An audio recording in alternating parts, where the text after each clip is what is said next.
সাত কলেজ ও ঢাকা বিশ্ববিদ্যালয়ের শিক্ষার্থীদের মধ্যে রোববার গভীর রাতে ধাওয়া পাল্টা ধাওয়া ও সংঘর্ষের ঘটনা ঘটে। এ ঘটনার পর আলাপ আলোচনার মাধ্যমে শান্তিপূর্ণভাবে অতি দ্রুত সমস্যার সমাধানের আহ্বান জানিয়েছেন ছাত্রদলের কেন্দ্রীয় সাধারণ সম্পাদক নাসির উদ্দিন নাসির। এ সময় তিনি সাত কলেজকে ঢাকা বিশ্ববিদ্যালয়ের অধিভুক্ত করা নিয়েও সমালোচনা করেন। রোববার দিবাগত রাত 2টার দিকে ফেসবুকে নিজের ভেরিফাইড আইডিতে এক পোস্টে তিনি এই আহ্বান জানান।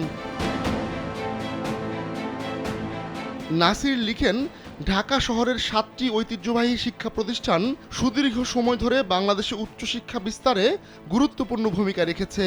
এই প্রতিষ্ঠানগুলোর দীর্ঘ সুনাম ও স্বতন্ত্র ঐতিহ্য থাকার পরেও ফ্যাসিস্ট হাসিনার পদলেহনকারী সাবেক উপাচার্য আরিফিন সিদ্দিক ও ফ্যাসিস্ট হাসিনার আরেক সহযোগী জাতীয় বিশ্ববিদ্যালয়ের উপাচার্য হারুনুর রশিদের ব্যক্তিগত রেশারেশির পরিপ্রেক্ষিতে লক্ষ লক্ষ শিক্ষার্থীদের শিক্ষাজীবন ও সুন্দর ভবিষ্যৎকে হুমকির মুখে ফেলে এই কলেজগুলোকে ঢাকা বিশ্ববিদ্যালয়ের অধিভুক্ত করা হয়।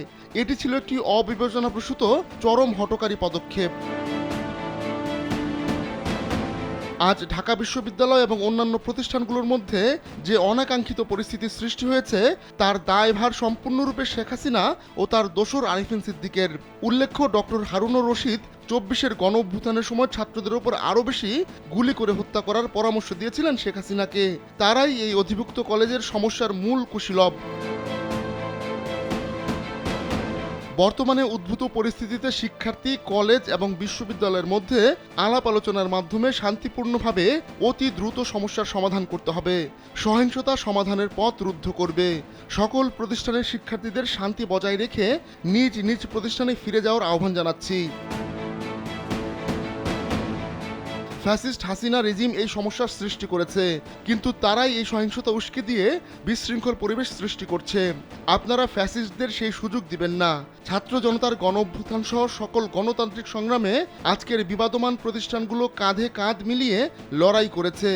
আজ আপনারা নিজেদের মধ্যে দ্বন্দ্ব সংঘাত সৃষ্টি করে ফ্যাসিস্টদের কোনো সুযোগ দেবেন না। সব ধরনের উস্কানি এড়িয়ে চলুন।